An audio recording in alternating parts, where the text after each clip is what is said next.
안녕하세요. 저는 파혼으로 결혼이 엎어진 예비 신부입니다. 사연을 써보는 건 처음이라 구색에 맞게 잘 쓸 수 있을지 모르겠어요. 그저 제 이야기를 하다 보면 흐름에 따라 잘 들려드릴 수 있지 않을까 생각합니다. 시간이 되신다면 저의 941생 파혼 스토리 좀 들어보고 가셔요. 제 직업은 원래 육상 선수였습니다. 한참 활동했을 때는 제 입으로 말하기 민망하지만 날아다녔었죠. 그런데 육상 선수 자체가 아무리 관리를 하더라도 나이란 무기가 가장 파격적이라 수명이 길지 못합니다. 저도 당연히 나이를 1살, 2살 먹어가면서 체력적으로 무리가 찾아왔어요. 나이도 있고 무릎 건강 문제 때문에 어쩔 수 없이 30대 초반 나이로 은퇴를 하게 되었죠. 누구나 운동선수라면 한계적인 부분 앞에서 결국 멈춰서야 하는 순간을 맞게 되는데요. 그 시기는 가장 허무한 순간이면서 새 출발하는 시작점이기도 합니다. 그래서 혼자보단 주변 사람들의 응원이 좀 많이 중요해요. 그럴 때 제 곁에 남편이 있었습니다. 저는 운동 수명 다 되었다고 슬럼프를 맞는 것이 싫어서 바로 필라테스 자격증을 준비했거든요. 덕분에 슬럼프를 나름 잘 극복하고 이겨냈는데 필라테스를 차리고 예비 신랑을 만나면서 제 안에 남은 결핍까지 모두 채울 수 있었어요. 예비 신랑은 제가 차린 센터와 같은 건물층에 있던 개인 병원의 물리치료사였습니다. 출퇴근길에 잘 마주쳤는데 예비 신랑이 어느 날 저에게 대놓고 관심 있다고 연락처를 묻더라고요. 처음엔 거부감이 들어서 거절했지만 그 뒤로 예비 신랑이 부담스럽지 않게 다가와줘서 만나게 되었어요. 대화를 나누는 건 그리 어색하지 않았습니다. 저도 예비 신랑도 서로 몸을 치료하는 목적으로 사람을 상대하는 직업이라서 나눌 대화 주제는 많았죠. 오히려 일적인 대화로 시작을 하니 더 자연스러웠고 그게 제가 예비 신랑을 좋게 볼 수 있도록 마음을 열어줘서 인연으로 닿게 되었습니다. 예비 신랑은 운동을 했던 저의 선수 생활 얘기에 진심으로 존경심을 표현하기도 했어요. 심지어 제가 국가대표였다고 하니까 저를 한 번씩 연예인 생각하듯 사람들한테 자랑하곤 하더라고요. 그런 예비 신랑의 모습이 귀여웠습니다. 제가 비록 은퇴를 했음에도 예비 신랑은 저를 영웅으로 치켜 세워줬는데요. 그럴 때면 저는 본의 아니게 그리운 과거를 아름답게 추억하곤 했어요. 예비 신랑의 긍정적이고 밝은 에너지가 저의 심심했던 미래까지 환하게 비추는 느낌이라서 결혼도 조심스레 생각해 보았습니다. 이건 예비 신랑도 마찬가지였는지 예비 신랑이 어느 날 제게 먼저 프로포즈를 하더라고요. 저 같은 여자를 과분하다고 표현하면서 오들오들 떨며 반지를 주는 예비 신랑의 모습 때문에 결혼을 단번에 허락했던 기억이 납니다. 결혼을 약속한 사이가 되자마자 저와 예비 신랑은 더 가까운 사이가 되었습니다. 출퇴근은 무조건 같이 했고 괜찮다는데도 예비 신랑이 항상 저를 집까지 데려다 주었죠. 그러던 어느 날은 예비 신랑이 또 차로 저를 데려다 주려고 하는데 예비 신랑한테 전화가 온 적이 있어요. 제가 발신자를 살짝 봤는데 예비 시모더라고요. 예비 신랑은 저한테 양해를 구하고 안전벨트를 매기 전 전화를 받았습니다. 또 그 아가씨 집까지 갔다가 올 거니? 내가 혹시나 해서 전화했더니 잘했네. 오늘은 안 된다. 엄마가 급히 너랑 갈 데가 있어. 시간 없으니까 얼른 와. 그 아가씨 꼭 데려다 줘야 하는 거 아니잖아. 차 안이 조용하다 보니까 수화기 너머로 목소리가 대강 들렸습니다. 일단 무슨 일인지 자세히는 모르겠지만 시모가 비상 상황인 것 같다는 느낌은 있었어요. 평소 이런 적이 없었고 또 목소리가 굉장히 다급했거든요. 예비 신랑도 그렇게 느꼈는지 시모의 말을 거절하지 못했어요. 저는 눈치껏 예비 신랑 전화가 끊기자마자 괜찮다고 작별 인사를 했습니다. 예비 신랑은 끝까지 미안해하면서 자리를 떴어요. 그리고 다음날 시모가 예비 신랑을 그렇게 다급히 불렀던 이유는 다름 아닌 경비실에 맡겨진 택배 때문이었다고 했습니다. 시모가 들기엔 무거운 택배이긴 했지만 예비 신랑 말로는 급한 택배가 아니었다고 하더라고요. 실제 시모도 택배를 받아보고서 급했던 택배랑 착각했다는 겁니다. 택배 때문인 걸 마치 뭔 사고라도 난 것처럼 유난을 떨었던 시모 행동에 예비 신랑도 당황했다고 했지만 솔직히 저도 적잖이 놀랐습니다. 그래도 뭐 많이 중요한 택배였나 보지라고 생각하고 말았죠. 예비 시모는 고등학교에 교감 선생님까지 했다가 건강상의 문제로 은퇴해 쉬고 있는 상황이라 했어요. 저랑 예비 신랑이 결혼하기로 약속을 잡았고 본격적으로 기한을 정해야 했으니 그 전에 결혼 인사를 먼저 하기로 했습니다. 그래서 시댁을 우선 찾아갔어요. 시무를 뵙는 건 지난날 예비 신랑이 통화할 때 잠깐 목소리로만 겪은 것 말곤 처음이었거든요. 근데 그때 이미 목소리부터 만만치 않게 유창하단 걸 느꼈기에 왠지 긴장이 되었습니다. 뭔가 만나기 전부터 어려운 느낌이 들었어요. 아니나 다를까 시모는 첫인상부터 얼굴에 매서운 사람이라는 것이 적혀있는 관상이었습니다. 교사를 했던 사람이라 그런가 역시 분위기 자체에서부터 위험이 느껴졌죠. 그리고 이미 알고 있었지만 말투에서도 누굴 가르치려는 느낌이 강하게 드러났어요. 그래서 그런지 시모는 약간 학습력으로 사람을 평가하려는 잣대가 있는 것 같았어요. 제가 애초에 공부보다 예체능 쪽으로 몸을 담갔던 사람이란 걸 못마땅해하는 기색을 보였습니다. 어쨌든 아가씨 지금 학력이 고졸까지라는 거네. 왜 그랬을까? 예체능으로 빠져도 대학은 나올 수 있었을 텐데. 운동한다고 공부 손 놓는 건 내 나이 때나 그랬던 거고 요즘 사람들은 미래 생각해서라도 이것저것 준비해두는 걸로 알거든요. 그래서 얘가 공부까지 한 애들보단 금메달 하나를 더 딸 수 있었던 거지. 엄마는 하나만 보고 여름 못 보네? 그것도 다 옛날 이야기지. TV에도 한 번 나온 적 없는 것 보니 유명한 선수도 아니었을 거 아니냐. 그리고 옛날에 상금 많이 탔다 해도 다 친정 밑으로 들어갔지. 지금이야 가진 돈 뭐 얼마나 남았을 거라고. 엄마가 몰라서 그렇지 매달 상금 무시하면 안 돼. 그리고 지금 하고 있는 필라테스 센터도 우리 병원 여직원들 거의 다 등록해서 완전 매출 보장 상태라고. 예비 신랑이 저를 자랑스럽게 얘기를 해도 시모는 탐탁지 않은 태도를 일관했습니다. 오히려 예비 신랑의 생각을 꺾으려고 일부러 더 안 좋은 말로 반박하는 것 같았어요. 제가 눈앞에 있는데도 서슴지 않게 경우 없는 말을 내뱉었죠. 거기서 예비 신랑이 능청스럽게 제 편을 들어주면서 치켜 세워주지 않았다면 분위기가 정말 이상해졌을 만큼 시모는 첫 대면부터 솔직했습니다. 시모 말투는 앞서 말했듯이 교사처럼 가르치는 듯한 느낌이 강했는데요. 예비 신랑이 잠깐 자리를 비운 사이 제가 어색한 분위기 좀 깨보려고 시모한테 조심스레 말을 걸었거든요. 어머님 마음에 제가 어떻게 보이실진 모르겠지만 학력 낮은 것과 별개로 저 정말 열심히 살아왔거든요. 한 번도 학력 때문에 무식하단 소리 들어본 적 없어요. 결혼 허락만 해주시면 증명해 보일게요.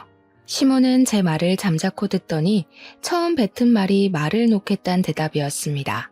그리고는 본격적으로 자기 주장을 더 황당하게 밀어붙였죠. 욕심만 있다면 패기 정도는 누가 못 부리겠니? 나는 우리 아들이 이상한 데 장가가는 거 원치 않아. 그러려고 뼈 빠지게 돈 벌어서 키운 거 아니거든. 그러니까 언제든지 네가 내 기준에 맞지 않는다고 생각하면 내 아들 의사와 상관없이 헤어지는 거야. 알겠니? 이미 자기가 결정하고 제게 통보하는 시기였습니다. 시모의 제안에 어안이 벙벙했던 저는 대답까진 못 해드렸어요. 예비 신랑이 자리에 같이 있을 때만 해도 그런 소리 안 하더니 저를 대놓고 떼어놓으려는 게 보여서 말문이 막혔어요. 우선 부모님 두 분이 학원 하신다고 했지? 학교 선생님도 아니고 일개 학원 강사면 겨우 먹고 살 정도겠구나.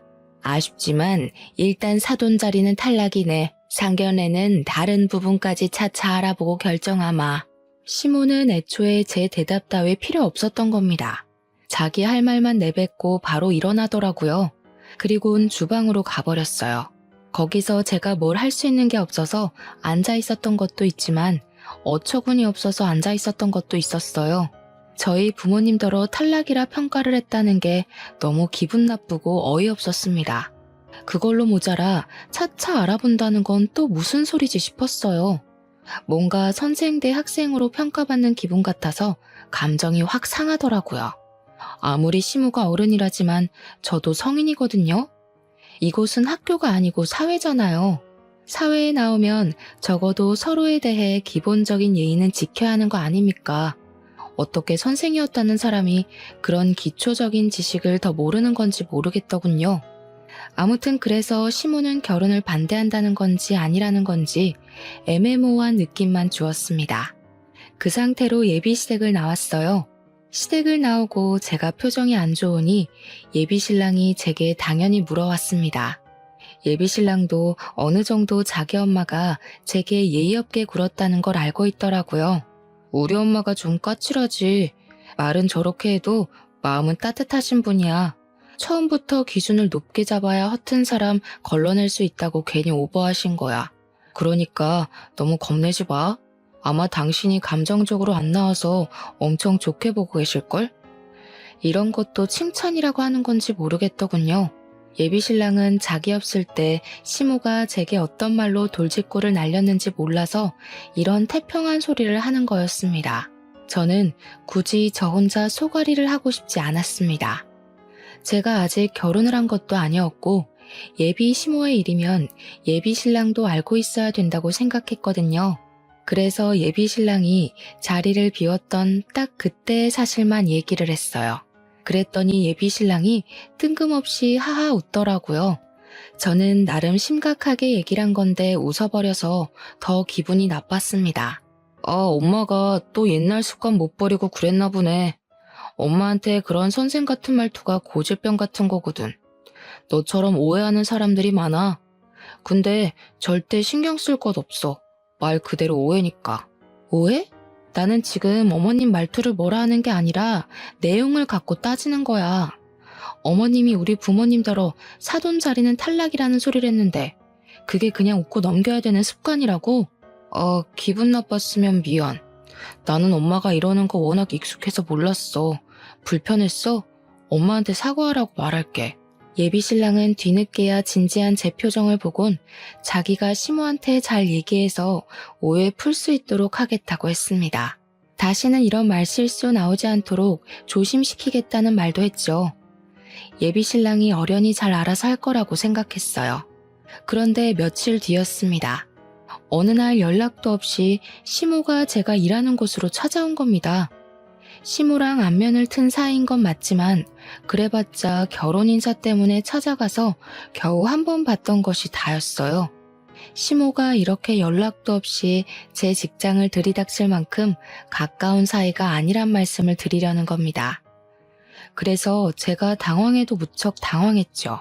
시모가 어떻게 찾아왔을까? 갑자기 왜 찾아왔을까? 그런 걸 급하게 머리 굴려 생각해보면 전부 예비 신랑의 존재가 걸렸어요. 아마 예비 신랑이 결혼 인사 때문에 시모한테 뭔 얘기를 해서 저를 찾아온 게 아닌가 싶은 생각이 뒤늦게 들었습니다. 그나마 가장 사실에 가까운 강력한 추측이었죠. 어머님, 갑자기 어쩐 일로 찾아오셨어요? 어머님 오실 거란 얘기를 따로 들은 게 없어서 전혀 모르고 있었거든요. 모르는 게 당연하지. 내가 말 안 하고 왔으니까. 그냥 내 아들 병원에 물리치료 받으러 왔다가 네가 여기서 센터 한다는 얘기가 생각나서 잠깐 들렸다. 물리치료를 받으러 왔다는 것이 핑계라는 건 저도 나이가 있기 때문에 훤히 보이는 속셈이었습니다. 시모는 굳이 그런 거짓말을 하면서 제 센터가 보고 싶어 찾아온 것 같았어요. 저와 말을 주고받으면서도 노골적으로 제 센터를 쓱 둘러보는 느낌이 있더라고요. 지난번 결혼 인사 갔을 때 다른 건 차차 알아보겠다고 하더니 이런 불시의 점검이 그런 과정 중 하나였지 않나 싶습니다. 한눈에 들어왔을 센터를 눈에 다 담고 난 시모는 그제야 제게 눈길을 두었는데요. 이번엔 저의 차림새를 위아래 훑는 겁니다. 곧 혀를 끌끌 차면서 말씀하셨어요. 결혼할 남자도 있는 여자가 이런 야한 옷을 입고 일을 해? 혹시 일부러 다른 이성들의 시선을 즐기거나 그런 쪽에 취미가 있는 건 아니겠지? 그런 게 아니라면 앞으로도 이런 식으로 일할 거니? 이런 식이라뇨? 누가 들으면 제가 뭐 부정행위라도 하다 걸린 사람인 줄 알겠어요. 어머님, 여기 제 직장이에요. 아무리 그래도 말씀 좀 조심해 주세요. 조심은 너부터 하는 게 좋겠는데? 내 아들이 무려 같은 병원에서 일하고 있는 임직원인 걸 알면서 신부 될 사람이 쫄쫄이 입고 아래층에서 이런 식으로 설쳐대는 거 사람들이 알아봐. 천박하게 보지 않겠니? 말이 너무 대놓고 심한 것이 시모는 저한테는 아예 예의를 차릴 생각이 없어 보였습니다. 그 탓에 주변 회원님들까지 시모 하는 말을 다 듣게 되었는데요. 솔직히 너무 창피했고 자존심이 상했어요. 제가 결혼도 하기 전에 이런 시모를 만나게 생겼다는 걸 광고하는 셈이라 쓸데없이 동정심을 살 것 같기도 했죠. 저는 일단 보는 눈 때문이라도 어쩔 수 없이 시모를 휴게실로 모셨습니다. 어머님이 어떤 기분으로 그런 소리 하셨는지 이해해 줄 수 있는데요. 좀 좁게 충고하실 수도 있는 거 아닌가요? 그래도 겨우 두 번째 보는 거면 초면이나 다름없는데 너무 매너가 없으시네요. 넌 젊은 애가 왜 이렇게 눈치가 없니? 내가 왜 이러는 것 같은지 모르겠어? 눈치라도 있으면 그나마 덜 민망하게 헤어질 수 있으려나 했는데 역시 남들보다 머리 굳은 지가 오래돼서 그런가 보네. 시모가 딱 그 말을 하면서 저를 새초롬하게 째려보는데 저는 그 순간 알아챘어요. 시모는 우리 결혼을 처음부터 반대했다는 것을요. 애초에 제가 운동을 했었다는 이유만으로 저를 며느리로 드릴 생각이 아예 없었다는 것을요. 알아서 나가떨어져 나가길 바래서 저한테 그리 매너 없게 굴었다고 친히 말씀하시더라고요. 그걸 그제야 눈치챈 저도 어쩌면 미련한 면이 없지 않았다곤 볼 수 없을지도 모르겠네요. 나는 적어도 우리 아들이 같은 병원 일 하는 사람이나 공무원은 되는 사람이랑 결혼하길 바라거든. 요즘 세상에 가방끈이 길고 짧은 건 상관없다고들 하는데 난 교감까지 해봤잖아. 내 눈엔 다 티가 나. 시모가 말하길 저는 겨우 고졸이었고 고등학교 때도 공부보단 운동을 했던 사람이니 저랑 예비신랑은 격이 안 맞는다고 판단하셨습니다. 그래서 어머님이 여기까지 오셔서 하고 싶은 말씀은 뭔데요? 어머님 지금 지난번에 했던 말 또 하고 계세요. 저 그만 무시하시고 바른 대로 말씀해 주세요. 내가 널 또 언제 무시했다고 그러니? 이것 봐. 조금 마음에 안 드는 말 했다고 바로 꽁해져선 못되게 표현하기나 하고 뭐 어차피 길게 볼 사이 아니니 나도 입 아프게 길게 말 안 하마. 이 결혼하지 마라. 시모는 예비신랑이 아직 저를 좋아해서 자기가 자기 아들한테 헤어지라고 말 못하니까 저더러 먼저 이별을 통보하라고 종용하기 시작했어요. 결국 이거였던 거예요. 그날 제 센터를 찾아온 이유도 제가 어떤 일을 하는지 어떻게 일을 하는지 점검하러 왔다기보단 결혼 반대가 본 목적이었던 거죠. 어차피 네가 우리 집에 며느리로 들어오면 지옥일 거야. 내 아들은 내 말이면 결국 거역 못하는 애고 나는 널 절대 며느리로 인정 안 할 거거든. 불 보듯 뻔한 지옥길에 뛰어드는 멍청한 짓은 안 하겠지? 공부 안 했다 해서 혹시나 싶어 알려주러 오긴 했다만 시모가 결혼하지 말라는 소리를 하자마자 그래도 그 말할 때만큼은 최소한의 예의를 갖춰줄 거라 생각했습니다. 끝까지 사람 자존심을 긁어줄진 몰랐네요. 시모는 저더러 잘 알아들었을 거라 생각한다면서 자리에서 일어나더니 웬만하면 자기 아들 눈에 안 걸리는 게 좋을 것 같다고 여유되면 자리를 옮기란 말도 하더군요. 그리곤 센터 나가셨습니다. 저는 대응도 안 해드렸네요. 어이가 없어서 한동안 열이 받아 앉아 있었어요. 바로 예비신랑한테 전화해서 방금 시모와 있었던 일을 다 털어놓았습니다. 어머님이 자기랑 나랑 격 안 맞는 것 같다고 나더러 대신 헤어지자 말하라네. 결혼하면 제대로 지옥맛 겪게 해준다고 감히 고졸학력으로 자기 며느리 될 생각은 꿈도 꾸지 말라더라. 뭐? 엄마한테 바로 집에 가라고 그랬는데 방금 엄마 들렸다 갔다고? 내가 지금 가서 엄마한테 다시 말할게. 엄마가 그런 뜻으로 말한 거 아닐 거야. 가만 보니까 자기는 매번 어머님이 그런 뜻으로 말한 거 아닐 거라고 하네. 그럼 자기도 내가 공부 안 해서 내 멋대로 해석한다고 생각하는 거야? 아, 아니다. 그냥 여기까지 하자. 네 엄마 말대로 내가 불보듯 뻔한 지옥길을 뭐하러 가겠니? 시모 말대로 예비 신랑은 시모 말을 따를 수밖에 없는 사람 같았어요. 자기 엄마가 교사니까. 은연중에 자기 엄마가 틀린 말을 했을 리 없다는 생각을 전제로 깔고 있는 것 같았습니다. 그게 시모를 컨트롤 못하는 것과 같은 맥락이겠죠. 매번 같은 말로 오해를 풀려고 하는 태도를 보니 결혼하고 나서 예비 신랑이 어떻게 나올지도 불보듯 뻔하더군요. 저는 제 앞날이 빤히 보이는 그 길을 굳이 가고 싶지 않았어요. 예비 신랑의 엉터리 행실 덕분에 예비 신랑을 향한 사랑마저 시들어져 버린 건 정말 다행이었습니다. 제게 콩깍지가 남아 있었다면 가시밭길을 자진해서 이겨내려고 했겠죠. 저는 그런 수모 당하면서까지 결혼을 할 만큼 멍청하지 않았기 때문에 남편에게 이별을 통보했습니다. 그런데 말입니다. 그 뒤로 이별을 받아들이지 못한 예비 신랑이 센터를 빈번하게 찾아오기 시작했어요. 개무시하긴 해줬지만 예비 신랑이 눈에 띄게 망가지는 것이 보여서 점점 신경 쓰이더라고요. 만나주지도 않을 건데 계속 퇴근하면 기다리고 주말마다 일도 안 하면서 센터를 찾아왔어요. 그래봤자 어차피 공공장소라 예비 신랑이 저를 함부로 하진 못했거든요. 또 회원들도 계속 들락날락 했으니 예비 신랑이 제게 마음 놓고 말을 걸지도 못했습니다. 아무리 무시하려고 해도 한때 결혼까지 생각했던 사람이기에 완전히 무시하는 건 무리였거든요. 그래도 저러다 말겠지 싶어서 내버려뒀어요. 선을 넘는 짓을 하는 건 아니라서 경찰에 신고까진 안 했죠. 근데 예비 신랑이 심해지면 더 심해졌지 일상을 회복할 기미가 안 보이더라고요. 정말 일도 제대로 못할 만큼 피폐해져 갔어요. 나중엔 같이 일하는 동료 직원이 저를 찾아오기까지 했다니까요.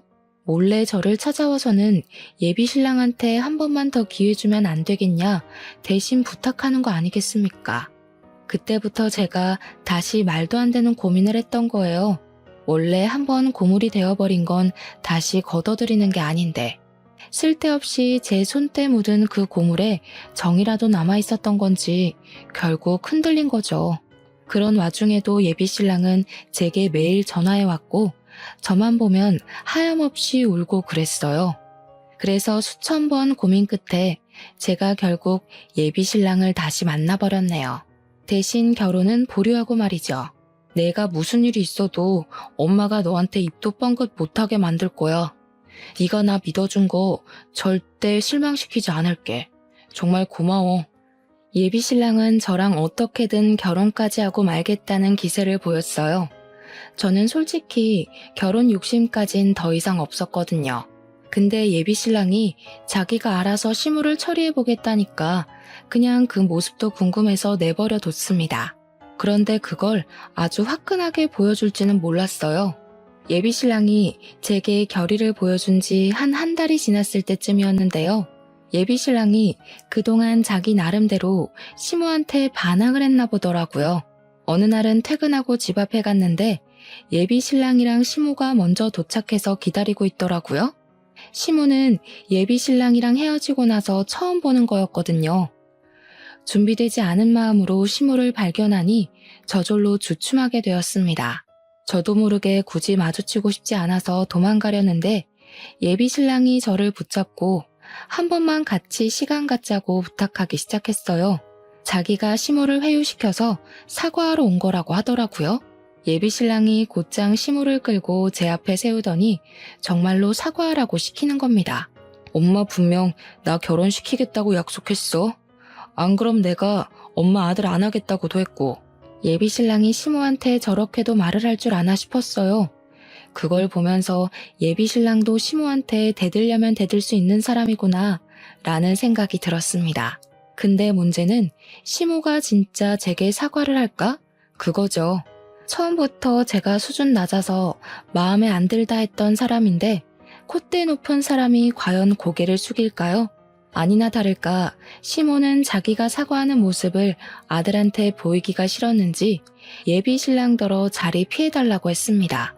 예비 신랑은 그런 시모의 말을 거역하려 했지만 시모가 엄마의 마지막 자존심은 지켜달라고 해서 어쩔 수 없이 자기 차에 올라탔어요. 그렇게 해서 저랑 시모 단둘만이 집 앞에 서서 마주보는 상황이 되었죠. 사과하신다고 제가 무조건 받아줄 거란 기대는 안 하셨으면 좋겠네요. 제 기준에서 진정성이 별로 안 느껴진다면 사과 거절할 생각이라서요. 저는 일단 시모한테 기죽고 싶지 않아서 기선제압을 하였어요. 그랬더니 그때 시모가 예비 신랑 눈치를 보더니 가방에서 검은 봉지 하나를 꺼냈습니다. 착각하지 마. 넌 여전히 내 며느리감 아니야. 다음 주에 우리 아들 선봐줄 공무원 아가씨 알아놨는데 너 때문에 진행이 안 되려고 하거든? 아무래도 내 아들이 귀신에 홀린 게 아닌가 싶어서 조치 좀 취하려고 찾아온 거야. 그 순간 시모가 들고 있던 검은 봉지를 제 머리 위로 쏟아버렸어요. 봉지 안에 든 내용물은 다름 아닌 굵은 소금이었습니다. 그것은 제 머리부터 옷 안까지 침범하여 순식간에 살갗을 따갑게 만들었어요. 정말 머리에 망치를 맞았다는 기분이 그런 기분이지 않나 싶더라고요. 그 잠깐 동안 온 신경이 얼어붙은 것처럼 꼼짝할 수가 없었습니다. 제 기준에서 상상을 초월하는 무례함이었거든요. 조금 뒤늦게야 정신을 차린 저는 결국 참지 못하고 시모가 들고 있는 가방을 빼앗아 버렸어요. 제가 둘러쓴 소금과 우리 집 앞에 쏟아진 소금을 전부 다 주워 담기 시작했습니다. 그러자 시모가 놀라서 자기 가방을 뺏으려고 하더군요. 저는 그런 시모를 밀어내며 시모 가방 안을 악착같이 소금으로 범벅했어요. 야, 뭐 하는 짓이야? 이 명품이 얼마짜린 줄 알고 이래? 기스 난다고. 당장 안 내놔? 왜요? 남의 집에 쓰레기를 가져왔으면 도로 가져가야지. 여기 안에 쓰레기밖에 없어서 쓰레기통인 줄 알았는데 명품은 무슨? 주인이 쓰레기면 명품도 이렇게 쓰레기밖에 안 되는 거라고요. 시모는 제 손에 들린 가방을 뺏으려 했고 저는 뺏기지 않으려 사투를 벌이는 사태가 벌어졌습니다. 그때 제가 어느 시점에서 가방을 놔버렸어요. 그러자 시모가 보기 좋게 발라당 넘어져 버리더군요. 그 꼴에 대고 제가 남은 소금 싹 다 가져가라고 친히 손으로 퍼다 시모한테 전부 뿌려줬습니다. 나도 당신 며느리 할 생각 없는데 만약 재수없게 며느리가 된다면 그쪽을 영원히 불행한 시어머니로 한번 만들어줘 볼까 했거든? 똥 밟았다 생각하기 싫으면 내 눈앞에 다신 나타나지 마세요. 마지막 경고예요. 우리의 소란을 알고서 뒤늦게 차에서 내린 예비신랑은 사태의 심각성을 보고서 경악을 금치 못했습니다. 그리곤 바로 넘어져 있는 자기 엄마한테 달려갔어요. 저를 다소 원망스럽게 쳐다보더라고요. 자기야, 우리 엄마가 사과하러 온 거잖아. 아무리 쌓인 게 있어도 이건 아니지. 엄마가 한 발 양보했으면 자기도 똑같이 양보해야 되는 거 아니야? 대체 왜 이렇게 못되신 거야? 아, 그래. 네가 고작 이 정도 안목이란 거 확신할 수 있게 돼서 다행이다. 이제는 고물 재활용 못하겠어. 너도 네 엄마랑 세트로 내 눈에 띄지 마. 발모가지 비틀어버리기 전에. 저는 둘 다 꺼지라고 쫓아내고서 문을 닫아버렸습니다. 다신 찾아오지 말라 했더니 예비신랑이 뒤늦게 제가 아까운지 또 설득하려고 찾아오대요. 꺼지라고 소리치면서 경찰 신고할 거라고 하니까 불이 나게 도망치고는 더 이상 안 찾아오더라고요.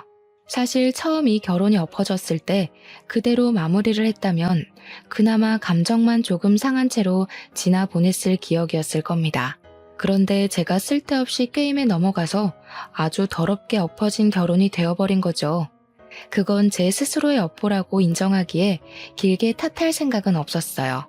그저 그 사람들과 관련된 모든 인연을 빨리 정리하고 싶었습니다. 출퇴근하다가 어쩔 수 없이 마주쳐야 할 예비신랑 얼굴 보기 싫어서 센터도 한 달 안에 문 닫아버렸어요. 저는 이러한 사정을 친정 부모님한테 빠짐없이 고백했습니다. 친정 부모님은 저의 이야기를 늘 하나의 경험으로 봐줄 뿐 절대 질책한 적은 없었던 분들이라 위로가 되었거든요. 역시나 부모님 두 분 다 제게 잘했다고 해주셨어요. 오히려 상견례까지 못 가 시모 낯짝 한번 마주해보지 못한 걸 아쉬워하셨습니다. 그렇게 저는 잠깐 따끔했을 뿐인 인연에서 발을 빼고 벗어날 수 있게 되었는데요. 센터는 아빠가 학원 건물 1층에 자리내 줄 테니까 거기서 하라고 하더라고요. 사실 초반에 저희 친정 부모님 소개할 때 학원 운영하는 강사라고만 했잖아요. 시모가 무시할 정도로 작은 학원은 아닙니다. 나름 이름 있는 공시학원 2개를 크게 운영하고 있거든요. 그 학원이 있는 건물 2개도 전부 부모님 소유였어요. 저희 친정가족 구성원 중 저만 운동을 한 사람입니다. 제가 운동에 소질이 있다는 걸 부모님께서 미리 알아보시고 몸을 쓰는 진로로 직업을 가질 수 있게 지원해줬던 거예요. 저 말고 저희 친정 부모님 2분은 스카이 명문대를 나왔고요. 하나 있는 친오빠는 외국에서 치대생으로 유학 중이었습니다. 저는 예비신랑과 만나는 기간 동안 이 사실을 굳이 예비신랑한테 알리지 않았어요. 가정사를 얘기해도 그저 적당선으로만 거짓말하지 않고 두루뭉술하게 말했을 뿐이었죠. 왜냐면 부모님이 돈 때문에 움직이는 사람을 별로 안 좋아하기 때문이었어요. 키나 사위가 될 사람이면 나중에 재산도 나눠주게 될 텐데 돈독 오른 사람은 거르고 싶다는 것이 가장 중요한 이유였습니다. 그리고 또 강약약강의 사람들도 안 좋아했는데요. 부모님은 저희 집안이 상대적으로 상대 집안보다 못나 보일 경우 상대 집안에서 어떤 태도로 나오는지를 중요하게 생각하셨습니다. 그때만 해도 제가 예비신랑을 한참 사랑했을 때라서 예비신랑은 강약약강인 집안에서 자란 게 아닐 거다 호언장담했었거든요. 그런데 결혼 인사 가자마자 학력 때문에 제가 개무시를 당했잖아요. 그때 부모님의 낯을 보기가 얼마나 민망했는지 몰라요. 시댁에서 저를 반대하는 이유가 고졸 때문과 운동 경력 때문이란 걸 얘기하는 것도 뻘쭘했습니다. 어쨌든 저는 부모님 학원 건물에서 새로 일을 시작해 좋은 성과를 이루었어요. 한 달 만에 그간 일했던 모든 월 매출에서 최고액을 달성했죠. 병원에서 일했을 때보다 무려 1.5배 높은 성장률이었어요. 학원가라서 학생들의 공부를 방해하는 건 아닌가 걱정했는데 오히려 공시생들에게 운동이 중요한 생활 리듬으로 작용하더라고요. 그래서 뜻하지 않게 인기가 대폭발해버렸습니다. 지난날의 과오는 생각도 안 날 만큼 빠듯한 하루를 보냈어요. 그렇게 평화로운 일상을 살던 중이었습니다. 아무 생각 없이 휴대폰을 봤는데 제가 예비신랑을 차단 안 해놨더라고요. 그래서 우연히 예비신랑 프로필을 보게 되었어요. 근데 결혼하는가 보대요? 공무원 여자랑 선본다더니 잘된 건지 웨딩 사진이 프로필로 올라와 있었습니다. 그걸 보면서 역시 사람은 다 제 짝이 있는 거구나 그런 생각이 들더라고요. 제게는 어렵기만 했던 그 남자와의 결혼이 어떤 여자한테는 겨우 몇 개월 만에 결혼까지 직행했을 만큼 수월했다는 의미잖아요. 예비신랑과 결혼을 못해서 아쉽다는 말을 하는 게 아니라 그저 사람은 저마다 묶인 인연이 따로 있는 것 같다는 걸 느꼈다는 것 정도예요. 그런데 생각해보면 말입니다. 세상에 이루어질 수밖에 없는 운명적인 인연이 있다면 그 반대도 있다는 소리잖아요. 참 끈질긴 앙숙의 인연도 분명 존재하지 않겠습니까? 제가 아마 예비신랑과 운명이 아닌 앙숙의 연으로 묶여진 관계가 아닌가 싶었어요. 그렇게 느낀 이유는 당연히 그 집안 사람을 또다시 마주치게 되면서였습니다. 한참 평소와 같은 일상을 보내고 있을 무렵이었어요. 대낮이었고 곧 점심시간이라서 건물 내부에 점차 사람들의 유입이 많아지고 있을 때였죠. 그 시각 저는 센터에 있었는데요. 갑자기 건물 내에서 엄청난 소란이 나는 겁니다. 소방 대피 훈련할 때 말고는 보통 이 정도의 소음은 생기지 않는 곳이 공시학원이거든요. 그래서 단연 그 소리에 관심이 몰릴 수밖에 없었어요. 저뿐만 아니라 건물 내부의 모든 사람들이 다 그랬죠. 그건 수업까지 방해될 정도의 행패였던지라 구경 나가지 않을 수가 없었는데요. 저도 뒤늦게 센터를 나가봤다가 정말 깜짝 놀랐지 뭡니까. 소란의 중심이 있는 사람 중 한 명이 예비 시모였던 여자가 아니겠어요? 인파에 가려져서 시모만 보였을 땐 시모가 저를 찾아내서 이곳을 온 줄 알았습니다. 등골에 소름이 쫙 끼쳤죠. 그런데 조금 더 인파를 뚫고 중심으로 들어가니 시모가 웬 젊은 여자의 머리채를 잡고 성난 얼굴을 하고 있더라고요. 저를 찾아온 게 아니었다는 건 일단 안심이었지만 상황 자체는 여전히 당황스러웠어요. 공무원도 아닌 게 공무원이라고 거짓말을 쳐? 어쩐지 뭔가 이상하다고 했어. 아직 필기도 못 붙어서 학원이나 다니고 있던 주제에 어디서 공무원이었던 나를 속이고 내 아들이랑 결혼을 하려고 해. 내 아들한테서 얼마나 뜯어갔어. 보아하니 시모에게 머리채를 잡혀 비명을 꽥꽥 지르고 있는 여자는 제가 예비신랑 프로필에서 봤던 그 여자인 듯 했습니다. 예비신랑과 결혼하려 했던 여자인데 공무원이 아니라 우리 부모님 학원을 다니고 있던 공시생이었나 봐요. 억울해하면서 해명하는 여자 얘기를 들어보니까 결혼하기 전에 시험이 하나 있는데 그때 무조건 붙을 자신이 있어서 일부러 말 안 했다고 하더라고요. 그건 당장의 결과를 원하는 시모한텐 통하지 않을 이론이란 걸 저는 예측이 되었죠. 시모는 지난날 제가 일하는 곳을 불쑥 찾아왔던 것처럼 저 여자 다닌다는 직장도 몰래 알아내서 따라왔다가 덜미를 잡은 상황 같았습니다. 처음엔 시모의 무례함에 분노만 느껴졌는데 시간 좀 지나니까 한결같이 정신 못 차리고 아들 앞길 막고 서 있는 시모가 한심해 보이더군요. 저는 그런 시모를 향해서 무의식적으로 혀를 끌끌 차버렸어요. 그 순간 약속이라도 한 듯 시모와 눈이 정통으로 마주쳤죠. 시모가 겨우 3번밖에 안 본 저를 알아보더라고요. 제게 곧장 삿대질하면서 이젠 저를 공격하는 거 아니겠습니까? 아, 너도 여기 다니고 있었니?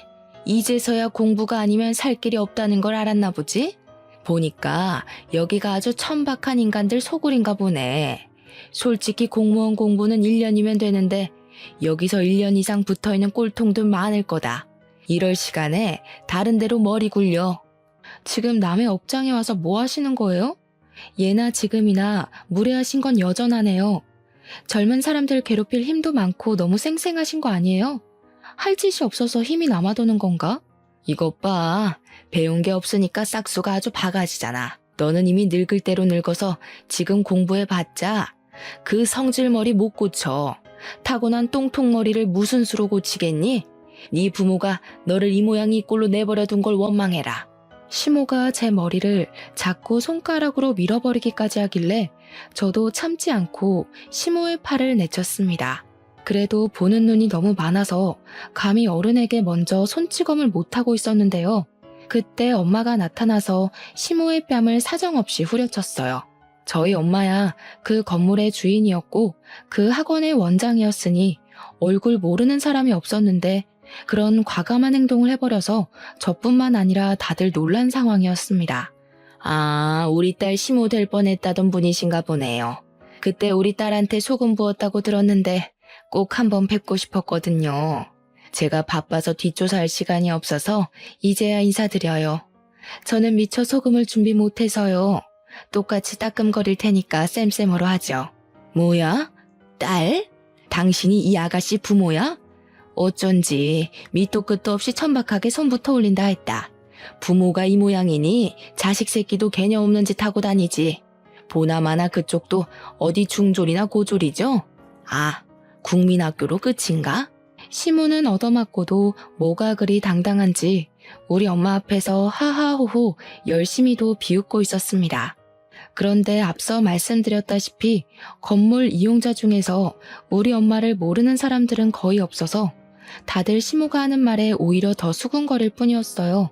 스스로 조롱거리를 자처하고 있는 시모를 보면서 저도 웃음이 나오더군요. 네, 잘 물으셨네요. 당신이 일개 학원 강사라고 무시했던 여기 학원 원장입니다. 그쪽 어떻게 생겨먹었나 상견례 못해서 많이 아쉬웠어요. 근데 남의 건물에서 이렇게 꼴불견으로 나타날 줄은 몰랐습니다.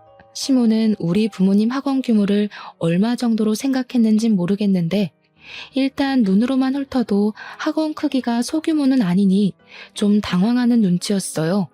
그걸 엄마도 아는 건지 대답 못하고 있는 시모에게 마지막 한 방을 먹여버리시더라고요. 참, 고맙다는 인사 꼭 드리고 싶었어요. 하마터면 우리가 건물 하나 날릴 뻔했잖아요. 저희가 딸 결혼하면 선물로 건물 명의 넘기려 했거든요. 그런데 사위될 집구석이 영 개판 이런 걸 결혼시키기 전에 보여주셨으니 저희한텐 은인이나 다름없으십니다. 뭐라고요? 건물? 지금 이 건물이 그쪽 거라도 된다는 말이에요? 사람을 놀리는 것도 정도가 있지 건물주는 뭐 아무나 하는 줄 알아요? 아무나 못하죠. 그러니까 그쪽은 겨우 교감 선생 자격 하나 달았었다고 기세등등해서 까불고 다니는 것밖에 못하는 거예요. 여기 학생들 보고 꼴통이라 소리칠 시간에 그쪽 마인드가 똥통은 아닌지 꼭 돌아보셨으면 하네요. 고작 공무원 며느리 하나 얻겠다고 건물주 며느리를 놓쳤다는 사실을 뒤늦게 자각한 시모는 끝내 사색이 되어버렸습니다. 그리곤 이제 왜 저더러 그 중요한 사실을 숨겼냐고 원망하길래 엄마가 결국 경찰에 신고해버렸어요. 시모는 경비원과 경찰에 의해서 그대로 건물에서 쫓겨났습니다. 그리곤 그 이후 시모가 뻔뻔하게도 예비 신랑을 데리고 우리 집을 몇 번 찾아오더라고요.